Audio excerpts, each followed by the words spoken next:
moving vast quantities of liquids around the world using vessels. In this episode, we're going to look at how we go about chartering those vessels. Hi, I'm Richard Watts, founder of HR Maritime. Welcome back to Commodity Brief. In this episode, we're going to continue this series where we're looking at the fundamentals of commodity trading. And so we're going to be looking at tanker chartering. Basically, we move large quantities of liquid products around the world, and we use different types of vessels to move those. We use tankers to move those around, to move liquid, and also to move gas. So we have gas carriers as well.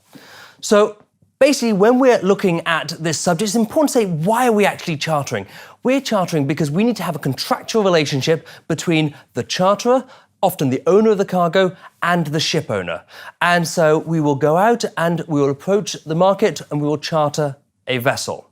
So in terms of chartering, we're looking at the different parties who are involved. First of all, there is a charterer, there is a ship owner, and there will nearly always be a ship broker.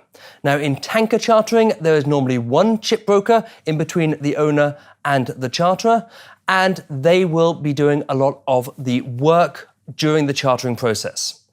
So how do we actually go about chartering? Well, we have a lot of cargoes moving around the world. We might have bought a cargo in one port, sold it in another port, and so we need to go out and actually charter a vessel to use to transport these goods around, fulfill our contractual obligations.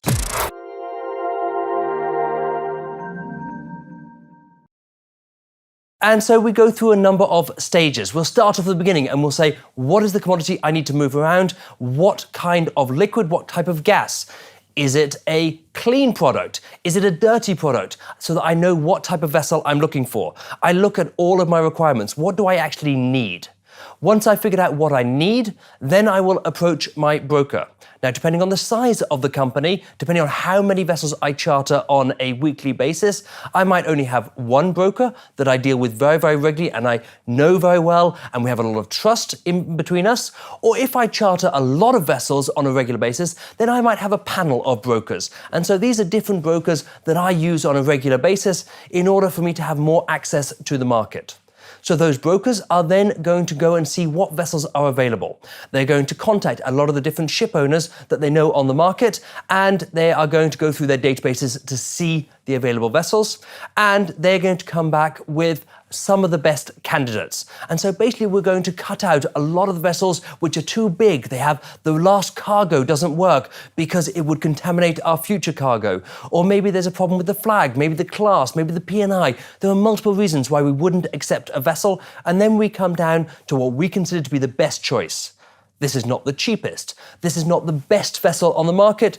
This is the best balance between the cost and the quality of the vessel itself.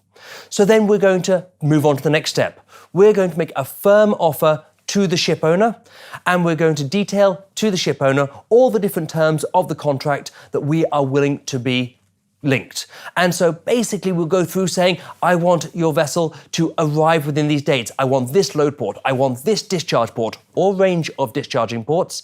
And then we go on and say, this is the quantity I'm going to load it. This is the actual quality of goods. These are any other requirements that I might have. And these are the terms that I would like to use.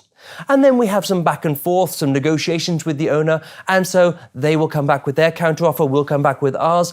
Obviously, if they accept our first offer, we've probably done something wrong. We've probably offered too high. And then we'll go back and forth, depending on the market. The owner might have more power if there are very few vessels available, or if there are a lot of vessels available, then we as the charterer might have more power.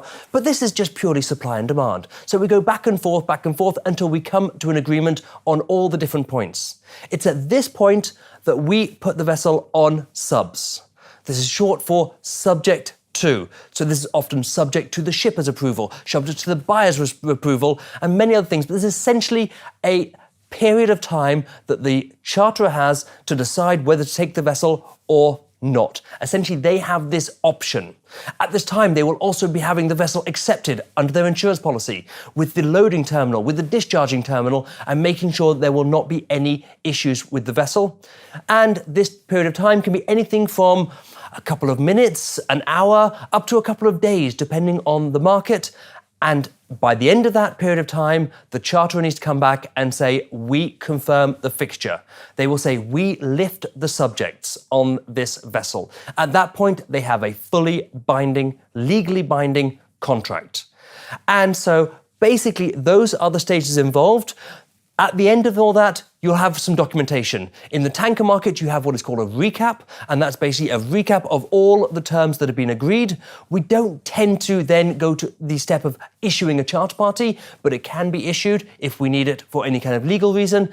And we make sure that we go through step by step. Then we get on to what is called post-fixture, which is a different subject, which is essentially the operation of the vessel through the chain. Now, chartering has been this same way for many, many, many years. If we're looking at oil chartering, oil tankers first came in about 1780s, but they have developed an awful lot since then, and we have many different types of oil tankers. Chartering has not changed very much in an awful long time.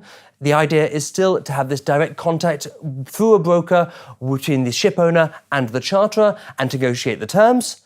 But we're seeing more and more as we go along, more online solutions, basic solutions which are proposing to either replace the broker or to assist them and to make their job easier, to reduce the manpower that's needed. And so these are a couple of the systems which are available on the market, which are trying to make inroads. Some are being more productive than others. There are also some of the brokers which are putting in place platforms for ship owners to swap vessels in case of need. And so there are many, many different areas you can look at. There's also a form of chartering called Worldscale, which is a way of fixing the rates and agreeing to rates. Again, that's a complete other story. And so that essentially brings us to the end of tanker chartering, a subject that we could spend a lot more time on, but we don't have the time today. And on that note, we bring it to the end of this episode of Commodity Brief. Please join us again for future episodes. Thank you.